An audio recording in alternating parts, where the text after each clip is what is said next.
Yeah. Ready? Can I get an encore? Do you want more? Welcome to True Sports Talk. Let's let the talk begin. And we'll be talking about baseball. Because I haven't talked about baseball. I haven't talked about baseball since Manny was suspended. So, let's talk about baseball. And I'm going to start off with the Dodgers, okay? Since I started off saying I haven't talked about baseball since Manny, why not start with the Dodgers?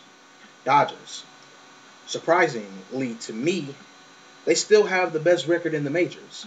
And they still looking like the strongest team in the majors, which I didn't really think they were. I knew they would be top of their division because I just didn't see there's nobody in their division as good as them. But for them to have a number one record in the majors, especially without Manny, it shows a lot and it proves a lot for the Dodgers. Now, because many people say Manny Ramirez is the heart and soul of the Dodgers team. Now, they are doing this without him, it makes them that much more dangerous when he gets back. Because now the players know that they could put up these numbers without Manny. That's a big confidence booster. Because you have Casey Blake and James Loney right now who have like 69 RBIs between the two of them.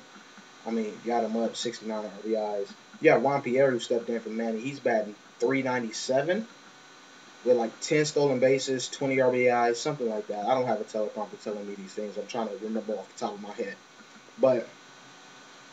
And then you have Broxton, who's coming in, getting saves and winning games. Actually has 5 wins, 11 saves. His ERA is like 1.75, I want to say. And then you have Chad Billingsley, who's 6-0, and he has a nice ERA. I believe it might be in the 2s or something like that. So their pitching is strong right now.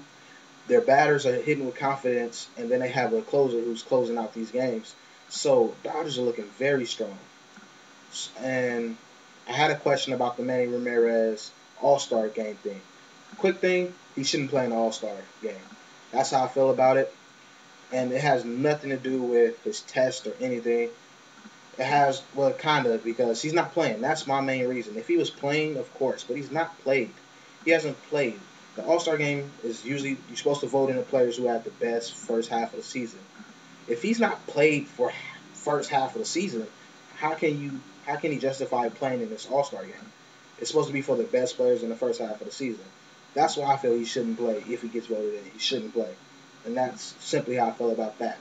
Next, another question. Carlos Zambrano. Carlos Zambrano about his suspension.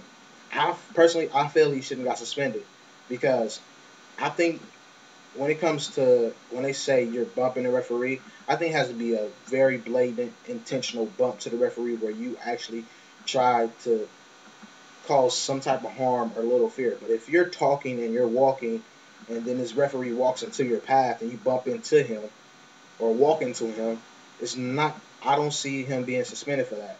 It was great fun. I love watching it, especially when he's tossing the ump out the game. But from one start, I believe if you say it's justified, it's justified. Some people say he should have got more games. How can you justify suspending him more games than that when I don't even see it should have been a suspension in the first place? That's simply how I feel about the Carlos Zambrano situation. I got another question about David Ortiz. How do I feel about a slump? I hate his slump personally because he's on my fantasy team and I haven't played him in like the last month because he's batting 180. He has 1 home run, 18 RBIs. He's leaving batters on base at an alarming rate. I believe one game he had like 7 batters on base at one point. Like, it's crazy how he's terrible right now. So, David Ortiz and the Red Sox are still 28 games they in second because they're percentage points behind the Yankees, and their starting pitching has not been that great all year either.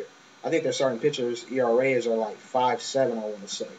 So for them to still be at 28 games and David Ortiz slumping, Red Sox look poised to still be the strongest team in that division.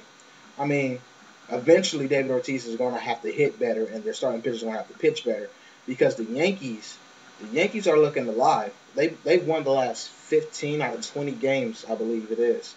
Alex Rodriguez and Mark Teixeira. Mark Teixeira is playing. He's worth all the money that the Yankees are paying him, as you can see the way he's playing right now. Johnny Damon is still playing strong. I think he has 10 home runs. Alex Rodriguez, he only has 18 hits, I think, but out of those 18 hits, 7 are home runs.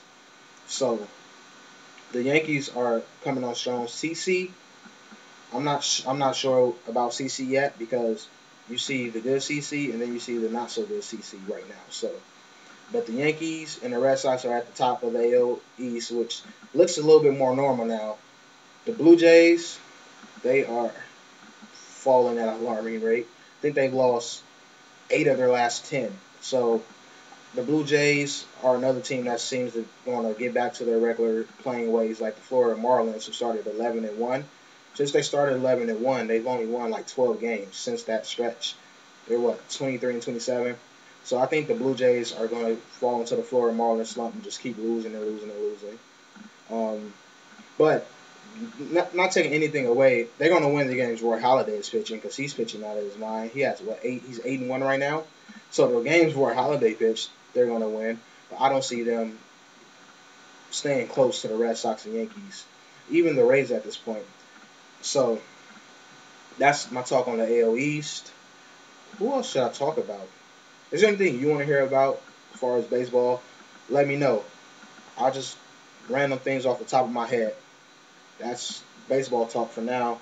Oh, Matt Wieters. A lot of people are making a big deal out of him going, 0 for 4 strikeout, being the only Oriole not to get a hit. It was his first game. Like, people calm down. This kid is an official stud from both sides of the plate. I believe he was hitting like 298 from the left side and like 327 from the right. The kid is a stud. So what, he went 0 for 4 in his first game. Just his first game. Let him get some bats under his belt before people make that big of a deal out of it. All right? But like I said before, anything you want me to talk about in baseball, just ask the questions. Any sport, ask the questions. I'll answer them. All right? True Sports Talk. I'm out. What the hell are you